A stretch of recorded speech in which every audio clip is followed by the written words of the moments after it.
Mic check 1 2, what it do? Welcome back to the Mic Check Podcast. This is T Word, the People's Champ. Today we're talking about the Saudi money in boxing and what it means for the landscape of boxing going forward. But before we get into the video, hit the like button, subscribe to the channel. After the video's over, come back and drop a comment. Let us know what you think about the topic as well as the additional content on the channel. All right, so let's go ahead and get right into it, y'all. So if you've been keeping up with boxing at all, you'll know that there's been a lot of rumblings and a lot of conversations, and then actually a lot of events that have begun to pop up overseas, and it's financed by what's being deemed Saudi money. So you've got these different kings and princes and these royal rulers, etc., with a lot of money on foreign soil from us Americans that are offering huge mega paydays in order for fighters to come over there and do events. Now, the difference and the structure here is when you look at like what basically happens in most fights and like America and pretty much everywhere else, the two promotional entities for the fighters that want to get together, they come together and they hash out an agreement on purse splits, guarantees, things of that nature. There's network involvement.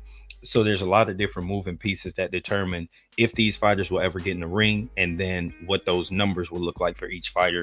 For example, I'll use, I guess as a mega fight from a popularity standpoint, Gervonta Davis, aka Abdul Wahid, and Ryan Garcia. In order for them to fight, Golden Boy and Al Heyman and whoever else represents Gervonta Davis had to get together and come up with how much the pay-per-view split would be, what the guarantees would be, where they're going to fight at. All these things had to be decided collectively.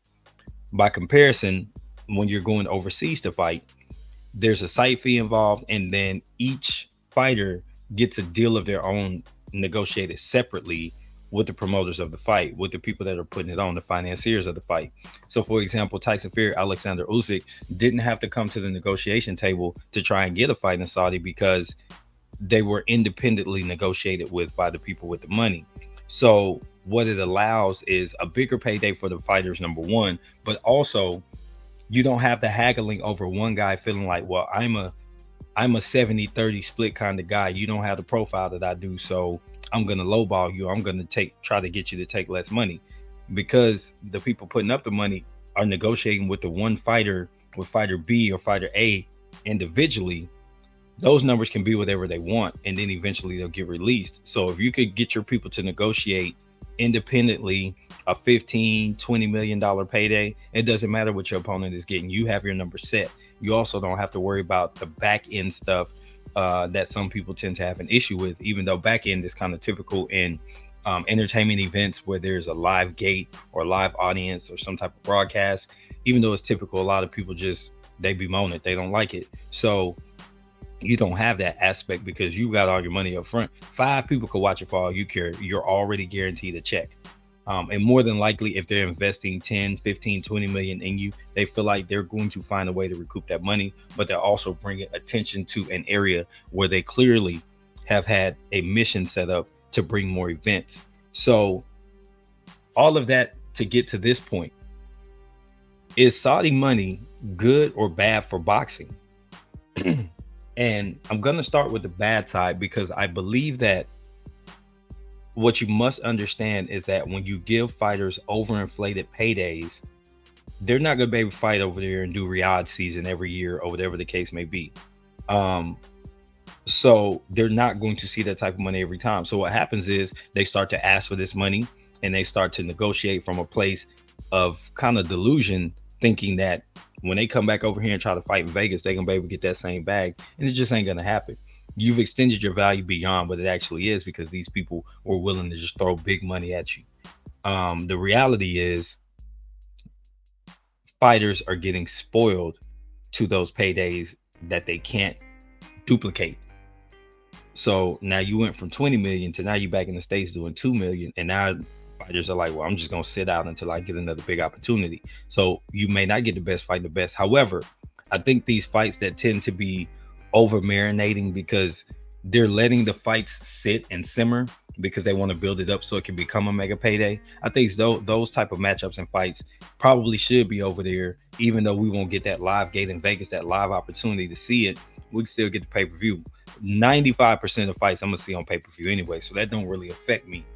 But let's say, for example, Abdul Wahid and Devin Haney, the two Muslim brothers. If they really want to fight, I think the best way to get it done is to do this in the Saudi. I don't care about going to see it in person because I wasn't gonna be in the building for them tickets anyway. So I just want to see them get in the ring and determine who's the better fighter. So I believe that a fight like that has the opportunity. Errol Spence and Terrence Crawford probably would have been great if that money would have came into play 3 years ago and we could have got the fight, or 4 years ago at this point, before Errol got in a car accident. So when you start to put the pieces of the puzzle together, you can see where it can help, but it has to have a specific place in boxing. I don't need it to touch everything else. Like Fury Usyk isn't a mega fight to me. It's just a unification of the heavyweight division, but I don't think in order for them to fight, it needed to go that route. But that's how it played out. But I feel like now neither of those men will accept different paydays. Deontay Wilder's over there getting that money, even though he just kind of blew an opportunity to make even more money against Anthony Joshua. He still got a big bag to fight Joseph Parker over there on the undercard. So it's kind of like you had Anthony Joshua and Deontay Wilder in the same building on the same card, not fighting each other, getting huge paydays. How much do you think it's going to cost to get them to fight? And now that Wilder's lost, you're going to have to spend even more money to convince AJ to fight him because he doesn't see a need outside of a mega payday. So to wrap it all up, I think that as long as the Saudi money has a place and it doesn't overrun your standard run-of-the-mill fights, I think it could be good for boxing. If it becomes the go-to for every fight for fighters that have a decent name, we're going to see some problems in boxing. But let me know what you think in the comments. This has been T for the Mike Check Podcast. Until next time, I'm out. Peace.